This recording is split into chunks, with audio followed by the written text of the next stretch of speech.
Chris? I'm here. Well, I stayed on that whole time. That was the longest 15 minutes on his agenda I think I've ever sat through. yeah, that, I kind of wondered what that 15 minutes was going to accomplish too. interestingly enough, because Art sent in today, and he did it in time, the Excel spreadsheet, as soon as I saw it, I almost was like, there's no way I'm getting through that in 15 minutes. And, Well, I sent an email while he was going to the softball group because I got a Zoom meeting with them at 7 o'clock and said, I may be a little late to your meeting, just as an FYI. Oh, we'll get you to that meeting, Chris. I hope we can. No problem. And I certainly appreciate you sending over the overhead view of the field, the baseball field, and also your write-up of, at least in the past, how this event has gone.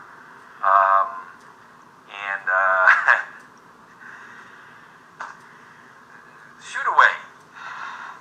Yeah.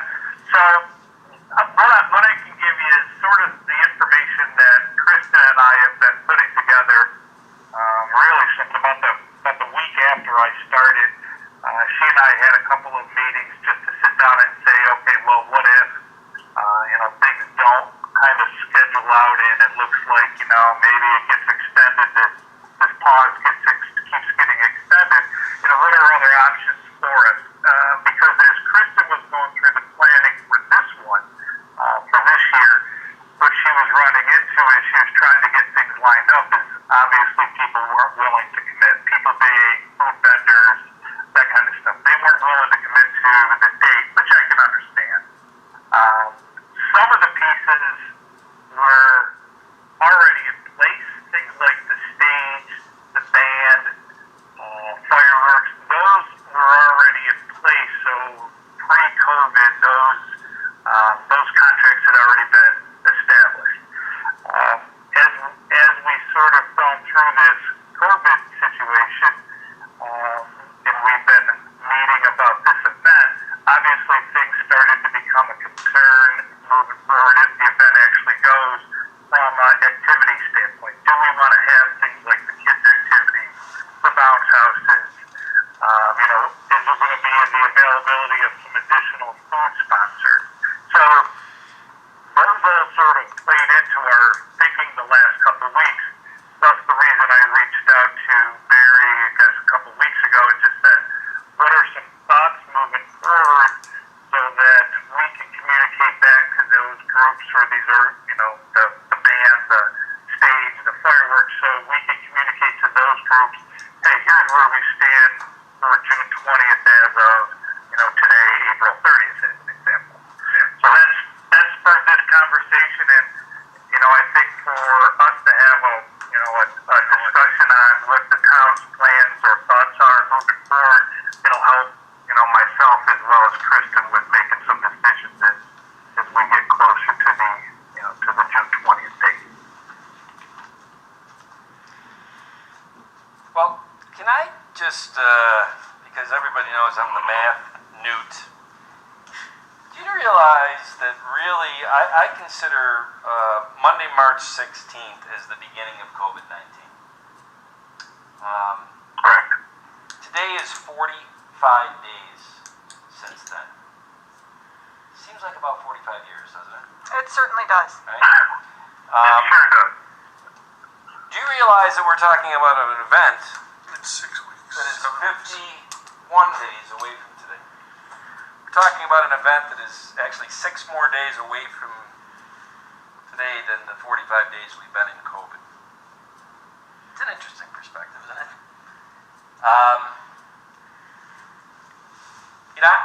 I would like to do something, but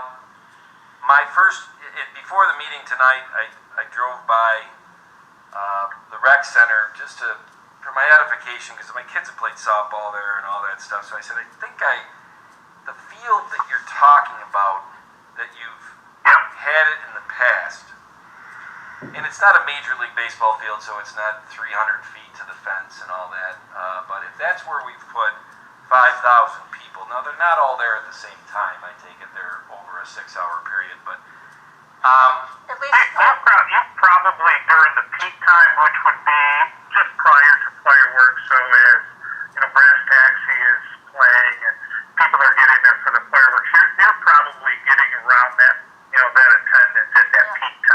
Yes. Yeah, I was gonna say the same thing, agree with you, Chris. Really?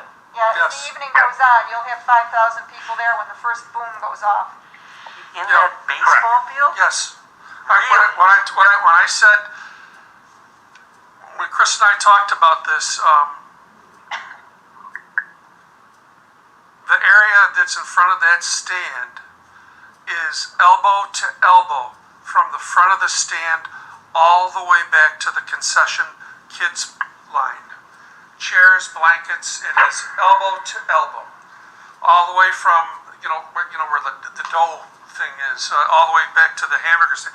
It's packed. And I leave early from the fireworks because I can't breathe the smoke, and that's a bowl right there. Yeah. Okay?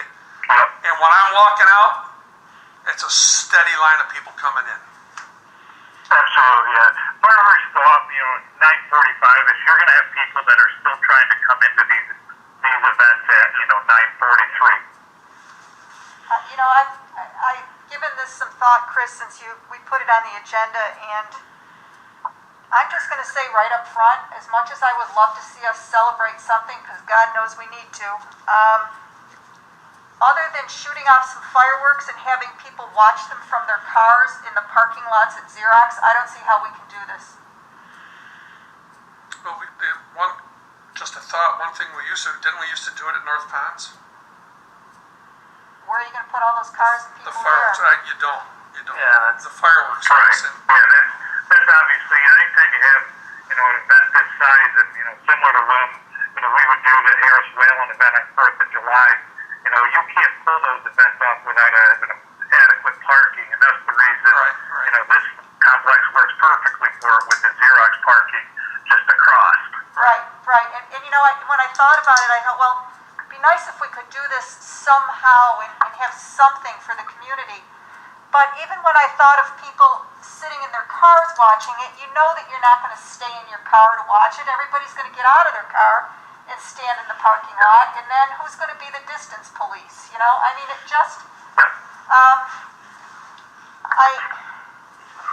It just, I'm really struggling with holding this event at all.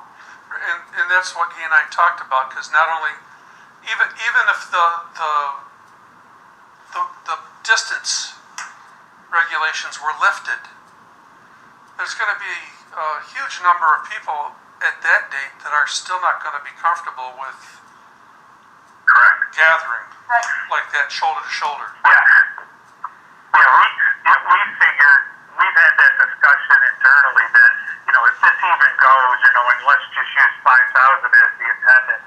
If 5,000 is what you expect to draw, knowing that these regulations are going to be lifted, the participation percentage is going to be affected where, you might be lucky to draw 30% of your normal attendance. So, you might be looking at 1,500 people, and again, is that still something that you're comfortable in doing? We also talked about what we're on the hook for if we don't have this, and monetarily, I don't believe we are, correct? That is correct. And actually, we've had conversations. I think the first group to reach out, our first business vendor was the Stage Audio, and they've reached out. We've communicated with them that, we were going to be having some discussions with the town board, and we would be back to them. Same thing with the band. And then actually yesterday, I don't even know what day, today's Thursday. So I think Tuesday, I got an email from Young Explosives. So I emailed Tim back from there and just told him that I would be having a discussion with you guys tonight, and I would have some clarification for him after this meeting potentially. Another thing that we discussed was possibly putting it off to the end of the summer, seeing if we could find a date where we could work it towards the end of the summer. And even at that, we wondered if we don't want to reschedule something that we're going to have to eliminate a month. We've gone through, Barry, we've gone through that too internally. Krista and I, and even a couple of the other staff, we kind of kicked that around as what would be some other options. Obviously, when you have an event like this, logistically, and again, this time is so unique that I've never had to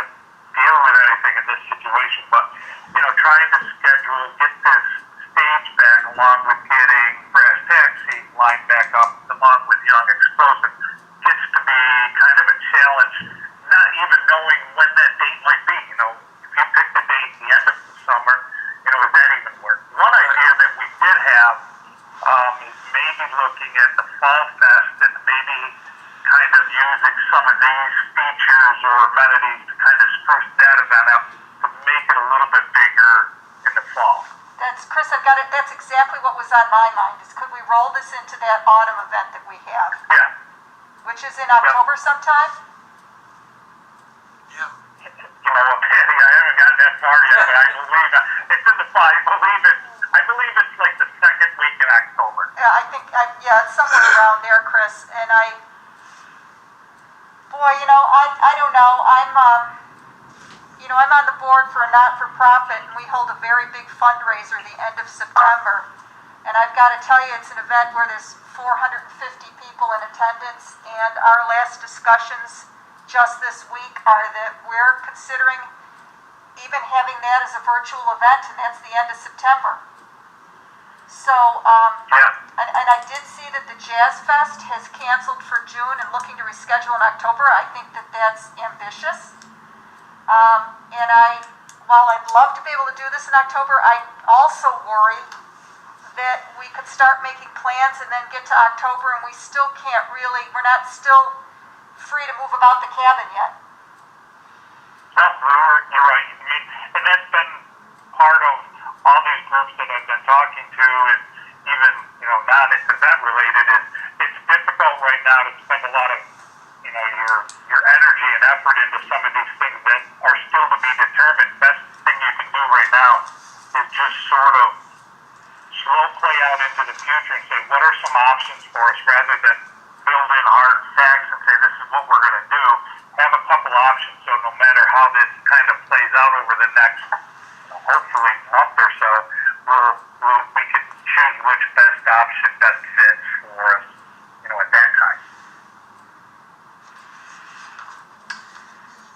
John?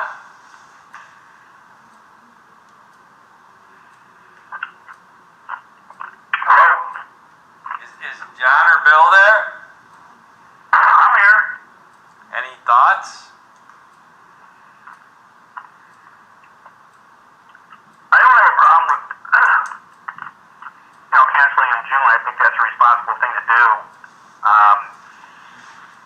I do like the idea of moving it to October and making that festival larger rather than just canceling it wholesale. If we don't know by the end of June what this lockdown situation is going to be like, I think there's going to be greater things to worry about from a community standpoint. I agree with that. Yep, 100%. On my Tuesdays and Thursdays, I do a town supervisor's call, and I let them know, I think Tuesday, that we were considering doing this, and I got kind of laughed at, like, you're crazy. You're going to be that guy who has the first big event. And I said, well, now hold on. I didn't say that. I said that we're discussing it, okay? We haven't committed to anything. Has anybody else's volume gone down on their phone? I had great volume when I first started, and now I can barely hear everybody. I wonder if I didn't talk into my microphone. Okay. She's on it. This is probably a moot point now when I said that I drove by the rec center. When I Well, saw it's good you took a look at it. well, I wanted to just, and I'm not a surveyor or whatever with meets and bounds, but I thought, wow, if we could maybe get the softball fields behind the rec center incorporated into this, the park, you know, spread it out, but I think we've already, you're perfuming the pig. I think we've already just realized we can't do this. And the other thing to consider is that once people park in the parking lots, then to get over to where the festival is, we all climb onto a bus together. So that's not likely going to happen. Right. Well, that's a given that the bus situation's not going to happen because of the way things are shut down with the school district. But the other part is, Tom, I thought of the same thing, and actually I did a quick walk around, I don't know, last week out back trying to figure out maybe, you know, if things were relocated, you know, you moved the stage, so it was a little more central.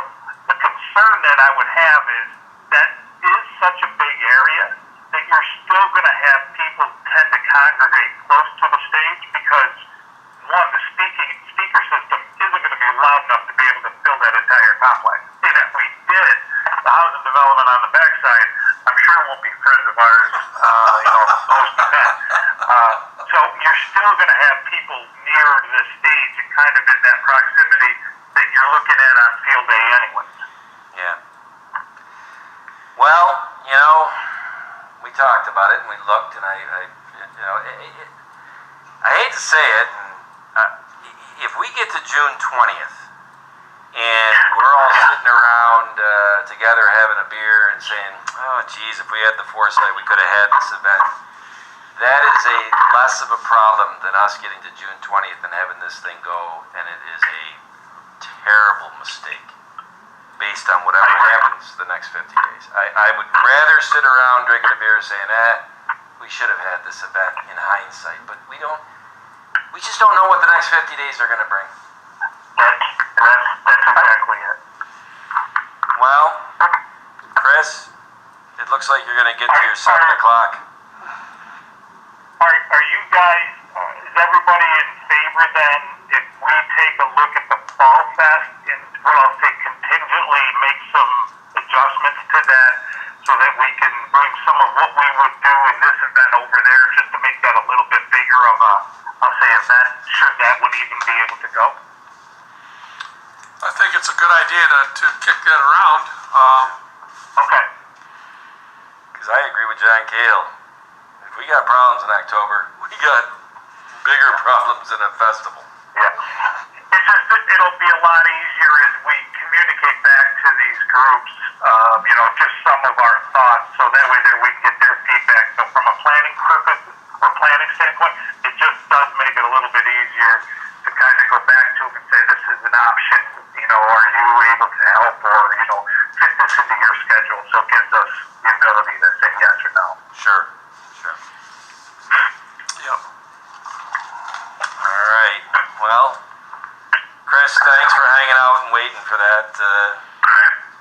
Should probably take a ride down to the sewage treatment plant so I can become more familiar with it visually. Why don't we have a summer fest at the sewage treatment plant? You can't, there's too much methane in the Yeah, air. that's a good point. Yeah, well, it kills the COVID. Hopefully. That's all. I'll tell you, if we didn't laugh, we'd cry, wouldn't we?